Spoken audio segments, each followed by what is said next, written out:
अस्सलाम वालेकुम स्टूडेंट्स, कैसे हैं आप सब? खैरियत से हैं? My name is doctor Sajid और मैं आपको फार्मेसी टेक्नीशियंस के लेक्चर्स डिलीवर करता हूं। उम्मीद है आप भी खैरियत से होंगे, आपके घर में भी सब खैरियत से होंगे।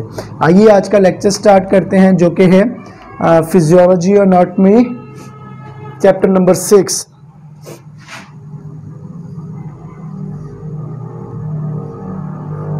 पेपर नंबर 2 की बुक नंबर 3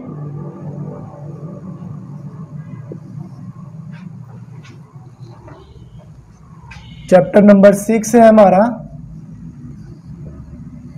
स्किन। स्किन क्या होती है?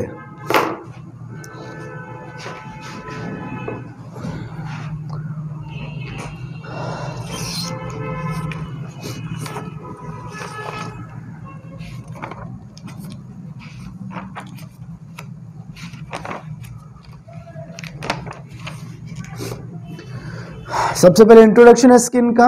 Skin is a vital, vital का मतलब अहम तरीन, डाइवर्स मतलब बड़े पैमाने पर या फैली हुई,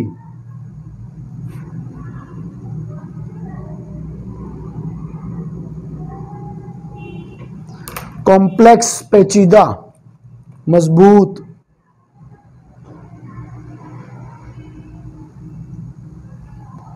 एक्सटेंसिव बहुत ज्यादा।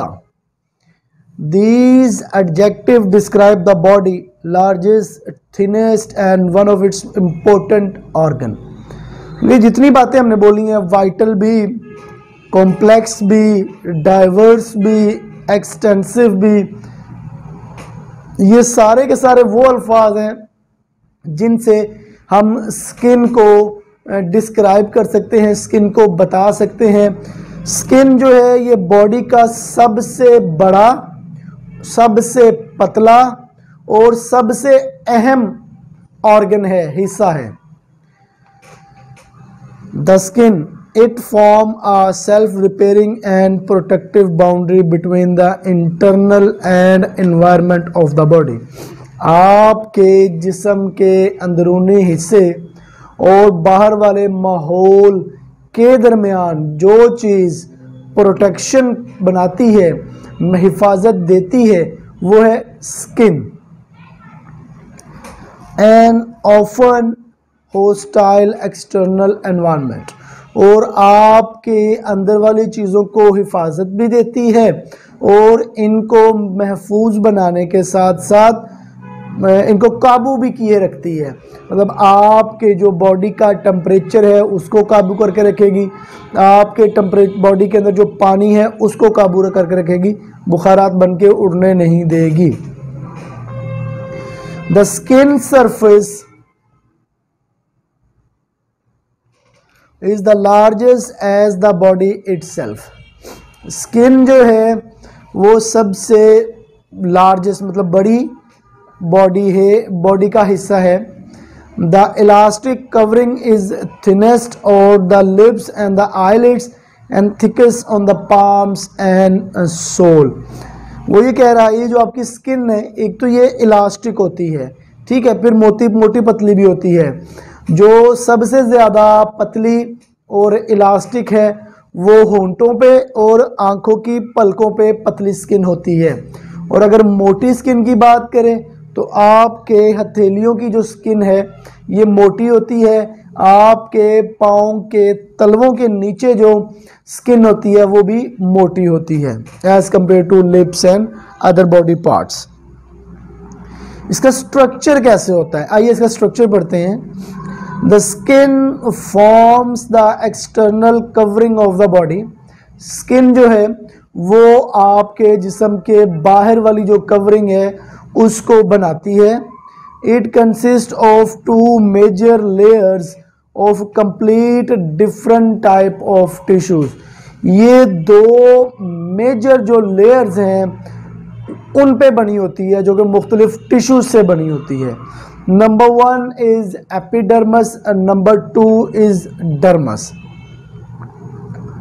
The superficial layer is called epidermis. ये जो आपकी सबसे ऊपर वाला स्किन का हिस्सा होता है इसको एपिडर्मस बोलते हैं। Dermis and underline layer of fatty tissues separate the skin from muscles of the body wall beneath. वो ये कह रहा है कि जो सबसे ऊपर वाला हिस्सा है इसको एपिडर्मस कहा जाता है, फिर आपके एपिडर्मिस और सेल के दरमियान वाला जो हिस्सा होता है स्किन का उसको डर्मस बोला जाता है। नीचे उन्होंने डायग्राम भी बनाई है। सबसे ऊपर अगर आप देखें तो एपिडर्मस है, ठीक है जी। अब एपिडर्मस के नीचे डर्मस है, डर्मस के नीचे सबक्यूटेनियस या हाइपोडर्मस पार्ट्स है, ठीक है। फिर उसके साथ अगर हम राइट साइड पे देखें तो लिखा हुआ है stratum corneum, stratum lucidum, stratum granulosum, stratum spinosum, stratum basale. फिर आता है papillary muscles, sebaceous gland, sweat gland, sudoriferous gland, adipose tissues, lamellated corpuscles, papilla of the hair, venules, arterioles, corpuscles of touch, capillaries, hair shaft, dermal papillae, sweat pore। ये सारे नाम हैं। Basically ये आपको एक टिश्यू जो है वो माइक्रोस्कोपिकली दिखाया जा रहा है, जिसमें एपिडर्मस भी है। फिर एपिडर्मस की आगे से जो मज़ीद लेयर्स हैं उनके नाम है, फिर बाल, फिर पसीना निकलने की जो नाली है वो, फिर ब्लड की नालियाँ, ये सारा कुछ आपको माइक्रोस्कोपिकली एक टिश्यू का दिखाया जा रहा है, जिसमें सेल भी है, इंटरस्टिशियल फ्लूइड भी है, ब्लड वेसल्स भी हैं, उसके बाद स्किन, एपिडर्मस, डर्मस, हाइपोडर्मस भी है, ये सारा कुछ है। Epidermis, the outer layer of the epidermis are the body frontier to the outside world, protecting the living tissues within from the ravages of the environment। वो ये कह रहा है कि एपिडर्मिस जो है ये आपके जिल्द का सबसे बाहर वाला हिस्सा होता है, जो कि आपकी जो सेल्स हैं या जितने ग्लैंड्स जो स्किन के नीचे मौजूद होते हैं उनको बाहर वाले एनवायरमेंटल किसी भी फैक्टर से महफूज रखता है। It contain 4 types of cell. Epidermis के अंदर 4 किस्म के सेल होते हैं। 1 keratinocytes, number 2 melanocytes, number 3 Langerhans cells, number 4 Merkel cells. It is a customary to recognize the 4 layers of the epidermis from the outsides। तो वो ये कह रहा है कि इसकी 4 लेयर्स होती हैं।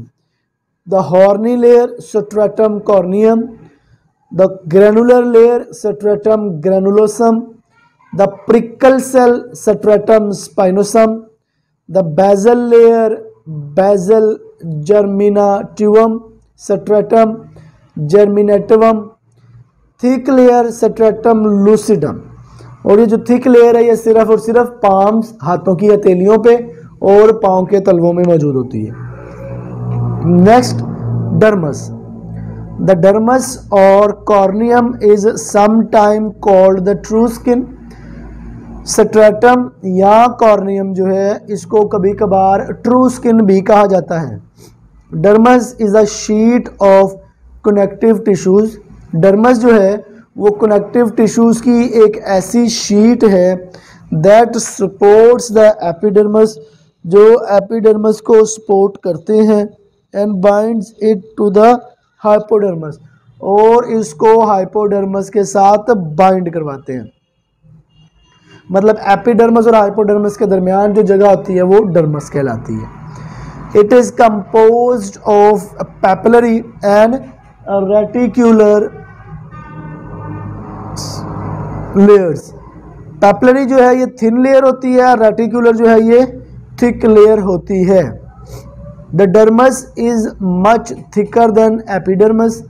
डर्मस जो है वो काफ़ी हद तक थिक होता है एपिडर्मस से। And exceed 4 mm on the soles. और ये जो डर्मस है ये बाज़-औक़ात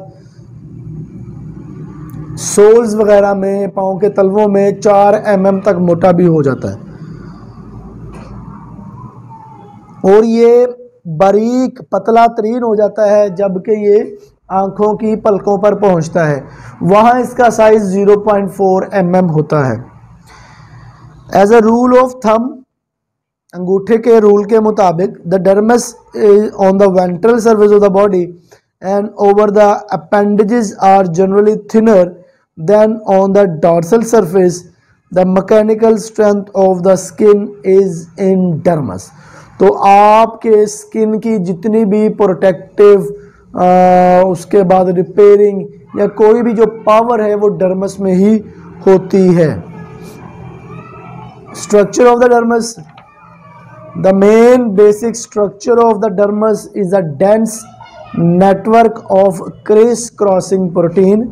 जो मेन बेसिक स्ट्रक्चर होता है डर्मस का वो क्या होता है कि क्रिस क्रॉस, इस तरह क्रिस क्रॉस जो है वो प्रोटीन फाइबर्स अटैच होते हैं in a firm jelly like structure. ठीक है, मजबूत जेली लाइक स्ट्रक्चर में।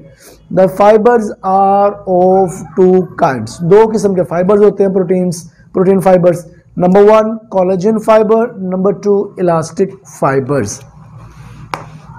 ये कुछ थोड़ा सा हमने स्ट्रक्चर के बारे में पढ़ा है स्किन के। आइए स्किन के हम अब फंक्शंस के बारे में पढ़ते हैं।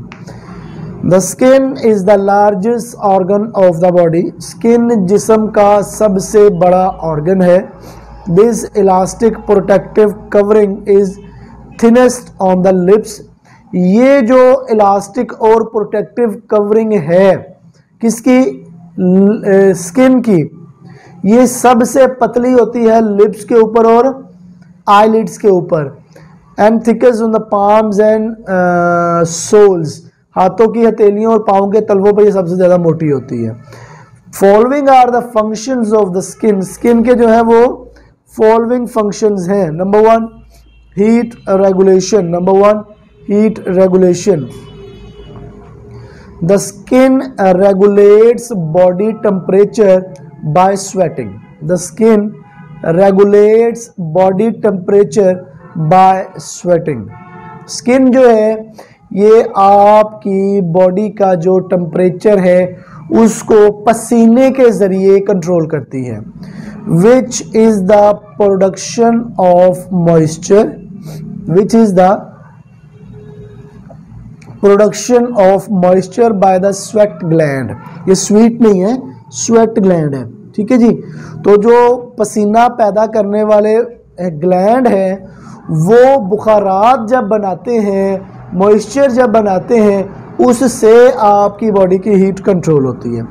The evaporation of this moisture enables the body to cool itself, enables the body to cool itself. Absorption. The epidermis layer of the skin contains an acid-mantile layer which limits the amount of substance entering through the skin that affects the body to a minor degree. वो ये कह रहे हैं कि आपकी जो epidermis layer है skin की, उसके अंदर एक स्पेशल किस्म की एसिड मेंटाइल लेयर होती है जो किसी भी ऐसी चीज को स्किन में से पास नहीं होने देती जो थोड़ा बहुत भी आपके जिस्म को नुकसान पहुंचा सकता है। Secretion. The sebaceous gland excrete oil to lubricate and maintain the health of the skin. जो sebaceous glands होते हैं ये बेसिकली एक्सक्रीट करते हैं किसको, ऑयल को, ताकि आपकी जो स्किन है उसकी जो सेहत है वो नॉर्मल रह सके। और मज़ीद जो ऐसी सिक्रीशंस हैं जिनको जिस्म से बाहर निकलना चाहिए, स्किन उनको भी एक्सक्रीशन के मौके फराहम करता है। Protection. Fat cells provide insulation and protection against trauma to the internal organs. The skin also protects itself from the harmful effects of light and acts as a barrier against the invasion of bacteria. जो fat cells हैं ये basically protection provide करते हैं किसी भी जख्म हो जाने से या फिर किसी भी बाहर वाली कोई भी फैक्टर से आपका जिस्म का इंटरनल कोई भी ऑर्गन इफेक्ट ना हो सके, चाहे वो लाइट हो, हवा हो, हीट हो, हर किस्म की, और चाहे तो माइक्रो ऑर्गेनिजम्स हो, हर किस्म की जो चीज़ है उससे हमारी स्किन क्या करती है, प्रोटेक्शन प्रोवाइड करती है। फिर आता है excretion. Perspiration is the process by which the sweat gland excrete waste material. Perspiration होता है स्किन के जरिए सांस लेने का अमल। ठीक है जी।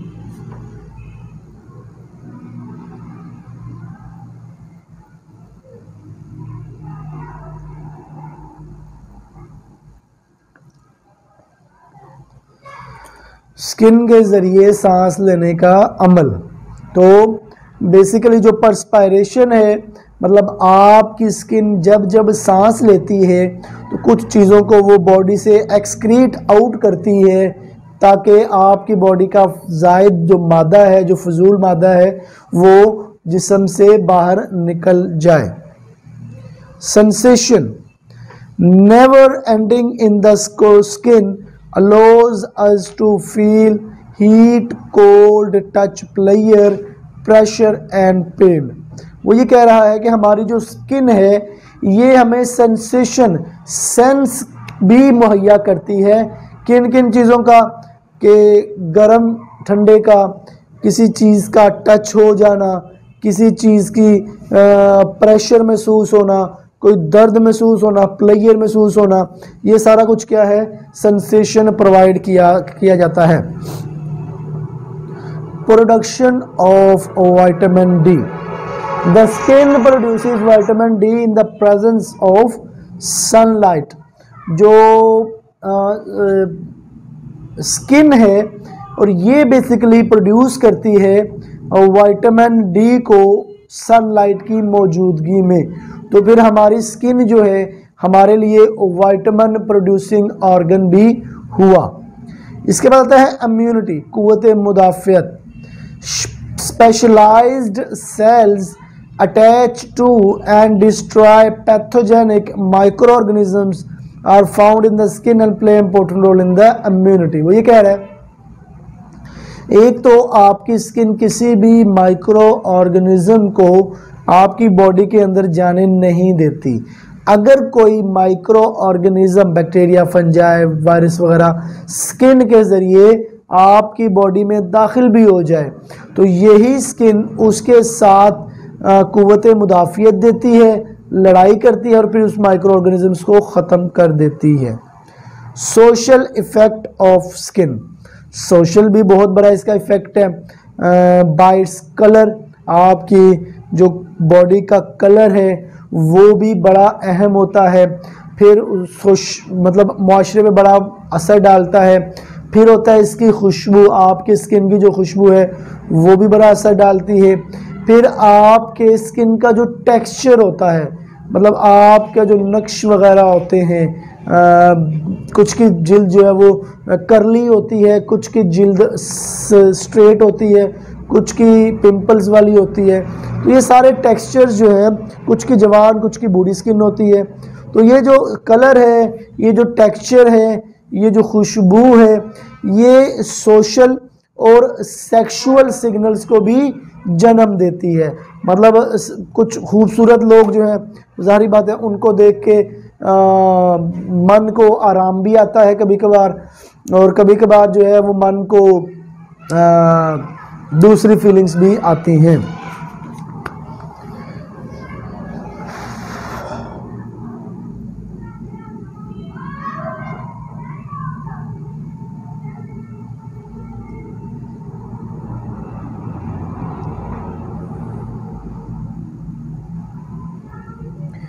फिर आता है homeostasis by body temperature. Homeo mean एक जैसा, स्टैसिस का मतलब होता है स्टेट, स्टेट बोलते हैं किसी भी शक्ल को। तो एक जैसी शक्ल जो है आपकी बॉडी के अंदर फ्लूइड की हीट के बॉडी टेम्परेचर की वजह से कैसे आती है, आइए उसको पढ़ते हैं। Despite sizeable variation in environment, मतलब इसके बावजूद कि जो वेरिएशन है एनवायरमेंटल टेम्परेचर्स की या ह्यूमंस की, वो एक remarkably constant core body temperature है। ठीक है, मतलब बॉडी का जो टेम्परेचर है वो फिक्स है। ठीक है, 37.4 ये कांस्टेंट रहता है, इसमें बहुत ज़्यादा फ्लक्चुएशन नहीं आती। The functioning of the skin in homeostasis of the body temperature is critical to survival। और ये जो स्किन है आपकी, इसका इस टेम्परेचर को इसी स्टेट में, इसी एक शक्ल में बहाल रखना, ये स्किन के लिए बहुत अहम है, क्योंकि ये ही हमारी सर्वाइवल का भी जो है वो एक बहुत बड़ा फैक्टर है। अगर आपकी बॉडी का टेम्परेचर फॉल कर जाए या राइज कर जाए तो जिंदा रहना मुश्किल हो जाता है। To maintain an even temperature the body must balance the amount of heat. आपके जिस्म को आपके बॉडी के टेम्परेचर को बैलेंस रखने के लिए आपका जो जिस्म है इसमें से एक मयारी मिकदार में हीट को निकलना और हीट को एब्जॉर्ब होना पड़ता है। This means that if extra heat is produced in the body, this same amount of heat will be lost from it। वो ये कह रहा है कि अगर आपके जिस्म में किसी वजह से, प्रोसेसेस की वजह से ज़्यादा हीट बन जाती है, तो क्या होता है कि आपकी बॉडी के अंदर से उतनी मिकदार में जो एक ख़ास लिमिट से ज़्यादा है वो आपकी बॉडी से बाहर चली जाती है। हीट प्रोडक्शन, हीट इज, अच्छा वो हीट बनती कैसे है? Heat is produced by one means metabolism of food. Heat जो है उसके बनने का एक तरीका आपके खाने का मेटाबॉलिज्म भी है। Because the muscles and the glands are the most active tissues, क्योंकि जो मसल्स हैं, जो टिश्यूज वगैरह हैं, ये बहुत ज़्यादा काम करते हैं आपके खाने को हजम करने में। The carry on more metabolism and therefore produce more heat than any of the other tissues. इसीलिए फिर ये ज़्यादा काम भी करते हैं, ज़्यादा हीट भी बनाते हैं। So the chief determinant of how much heat the body produce is the amount of muscular work it does. तो जितनी हीट कोई ऑर्गन या मसल बना रहा है, ये इस बात की अलामत है कि वो मसल्स कितना काम कर रहा है।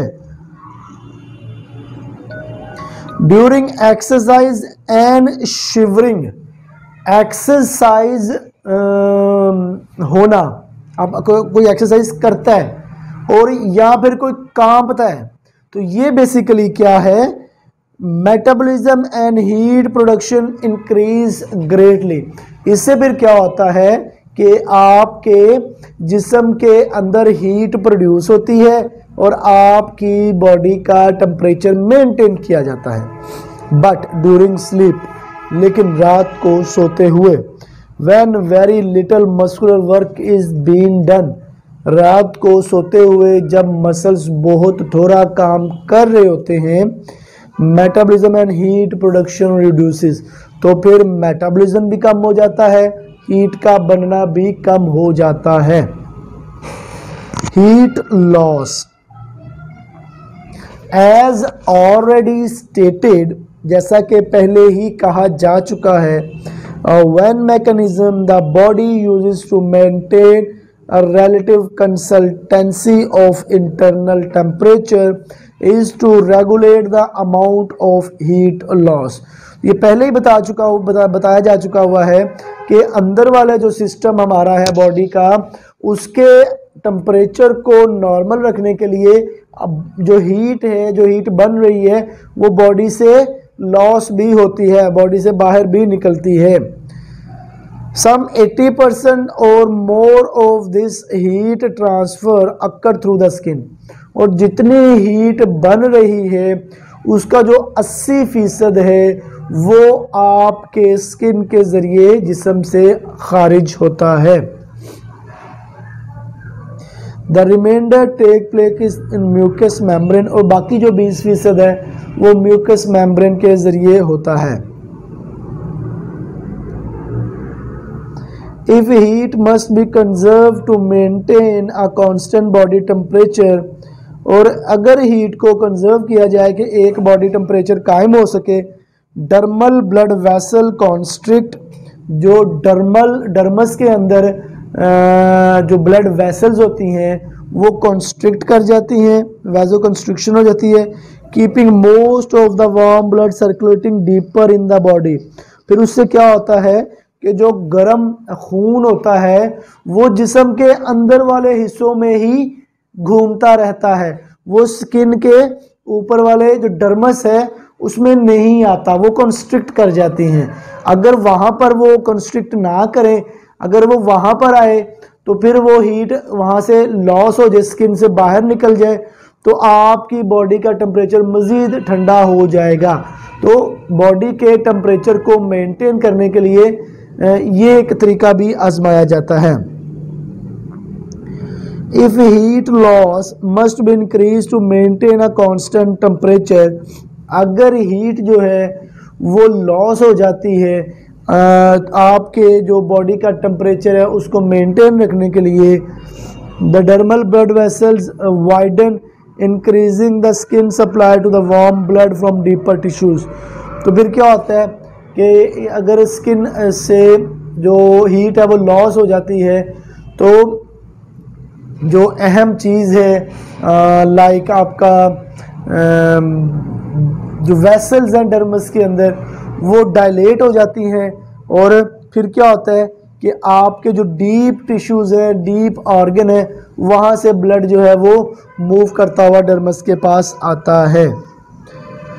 Heat transferred from the warm blood to the epidermis can then be lost to the external environment through physical processes।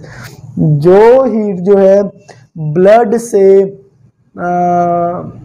Deep organ से स्किन की तरफ आती है, वहाँ पर हीट लॉस हो जाती है। कौन कौन से तरीके हैं इसके फिजिकल प्रोसेसेस? नंबर 1 है एवेपोरेशन, नंबर 2 है रेडिएशन, नंबर 3 है कंडक्शन, नंबर 4 है कन्वेक्शन।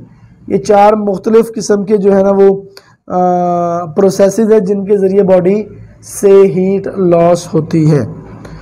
उसके बाद आता है homeostatic regulation of heat loss. आपके जो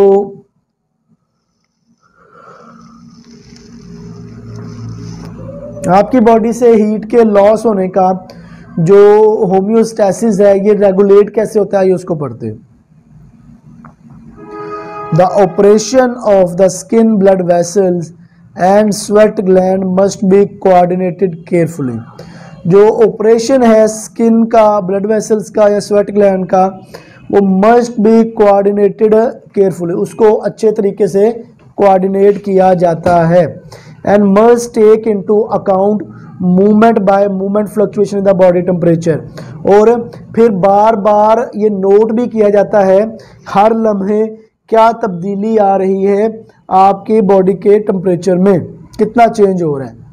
लाइक मोस्ट होम्योस्टैटिक मैकेनिज्म, जैसे कि बहुत सारे होम्योस्टैटिक जो मैकेनिज्म है, heat loss by the skin is control by negative feedback, मतलब वो जो है बहुत सारे मैकेनिज्म इसी तरह एक्टिव होते हैं, तो नेगेटिव फीडबैक के ज़रिए ही आपका बॉडी से भी हीट लॉस होती है। Temperature receptor in a part of the brain called the hypothalamus. Hypothalamus एक ऐसा पार्ट है जो आपकी बॉडी को हीट को कंट्रोल करता है। Detect changes in the body internal temperature, और जितनी भी चेंजेस आपके बॉडी के टेम्परेचर में आती हैं उसको डिटेक्ट करता है। ठीक है जी, तो ये हो गया हमारा स्किन वाला चैप्टर ख़त्म।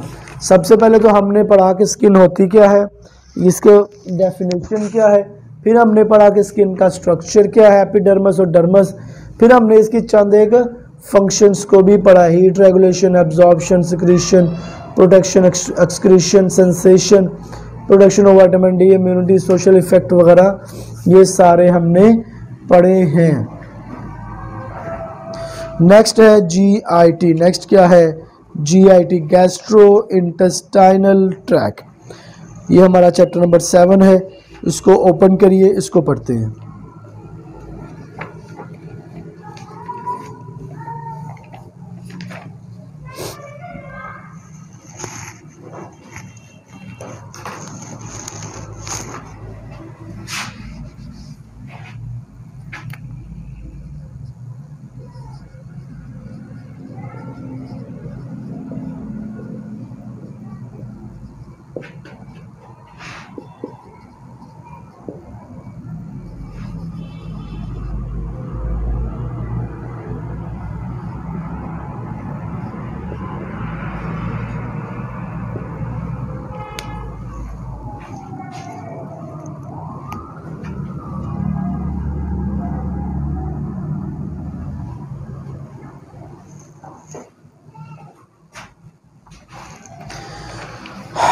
ये हमारा चैप्टर नंबर 7 है, गैस्ट्रो इंटेस्टाइनल ट्रैक। आइए इसका हम जो है वो आज एनाटॉमी पे स्टार्ट करते हैं। एनाटॉमी, इसका मैं सबसे पहले आपको डायग्राम बना दूं।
ये सबसे पहले क्या है? टंग, फिर है माउथ, फिर है एसोफेगस,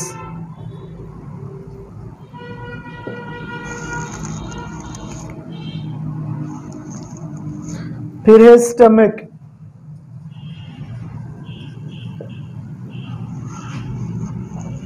अच्छा फिर यहां पे स्टमक के साथ ही है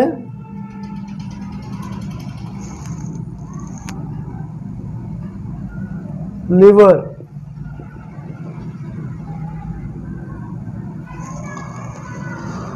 लिवर के साथ एक छोटा सा पित्ता है गॉल ब्लैडर,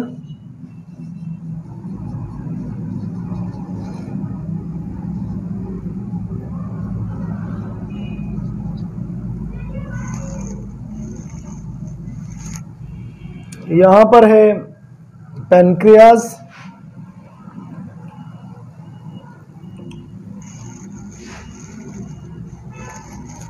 ये है लार्ज इंटेस्टाइन,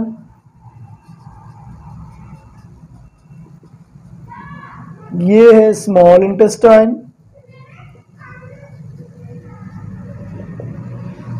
फिर नीचे रेक्टम, फिर एनल ओपनिंग। ठीक है जी, तो ये क्या है? इसमें फेरेंक्स को भी ऐड कर लें आप, यहां पर फेरेंक्स होगा।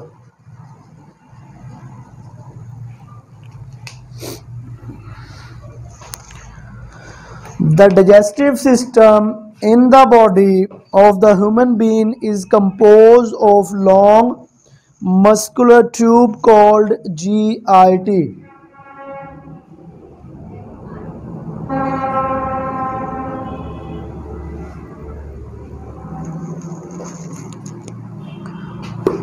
The digestive system in the human body is composed of long muscular tube. जो digestive system होता है निज़ाम इन्हिज़ाम किसी भी जिस्म का, वो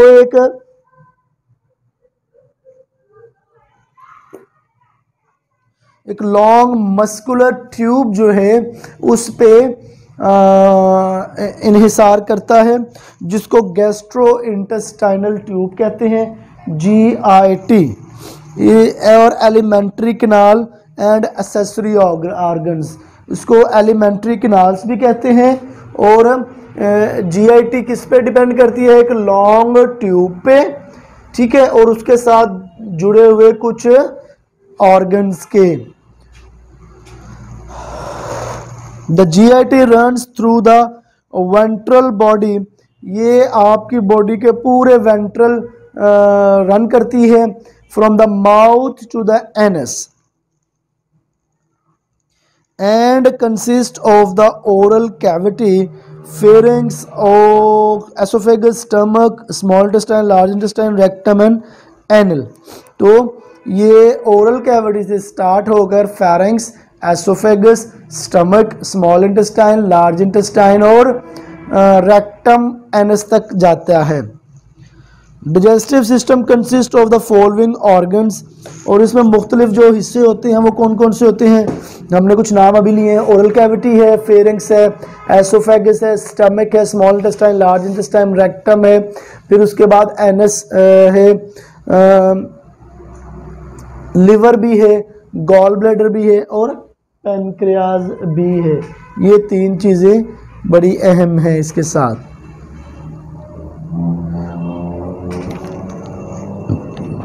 लिवर, गॉल ब्लैडर और पैनक्रियाज, ये तीन एक ऐसी चीज़ें होती हैं जिनको हम एसोसिएट ऑर्गन्स भी कहते हैं, बड़ी इंपॉर्टेंट चीज़ें। ओरल कैविटी से हम स्टार्ट करते हैं। ओरल कैविटी क्या होती है? Oral cavity is an irregular space that is bounded by muscles and bones. Oral cavity जो है ये एक ऐसी इर्रेगुलर स्पेस है जो कि बाउंड होती है मसल्स और बोन्स के साथ। The oral cavity contain the lips, cheeks, gum, tongue and palate. जो ओरल कैविटी है ये लिप्स, चिक्स, गम्स, दांतों के मसूड़े, जुबान और पैलेट, तालू, इस पे मुश्तमिल होती है। Mouth oral cavity contain the following glands. Mouth की जो ओरल कैविटी है उसमें फॉलोइंग ग्लैंड्स होते हैं। Number 1 parotid glands, sublingual glands, submandibular gland, small buccal gland. ये 4 मेन ग्लैंड माउथ के अंदर होते हैं। फिर आ जाता है pharynx. Pharynx is 5 to 6 inches in length. Pharynx जो है वो 5 से 6 इंच जो है वो लेंथ में होती है। It's cavity continues with the cavities of the nose, mouth and larynx. इसकी जो कैविटी है वो माउथ, लेरिंक्स और फेरिंक्स के साथ साथ जाती है। The pharynx is subdivided into 3 parts, nasopharynx, oropharynx, laryngeal pharynx. और जो फेरिंक्स है उसको हम 3 हिस्सों में तकसीम करते हैं। एक है ओरोफेरिंक्स, एक है नेजोफेरिंक्स, एक और तीसरा है लेरेंजियल फेरिंक्स। इसके बाद आता है ऑसोफेगस। फेरिंक्स के बाद क्या आता है? ऑसोफेगस।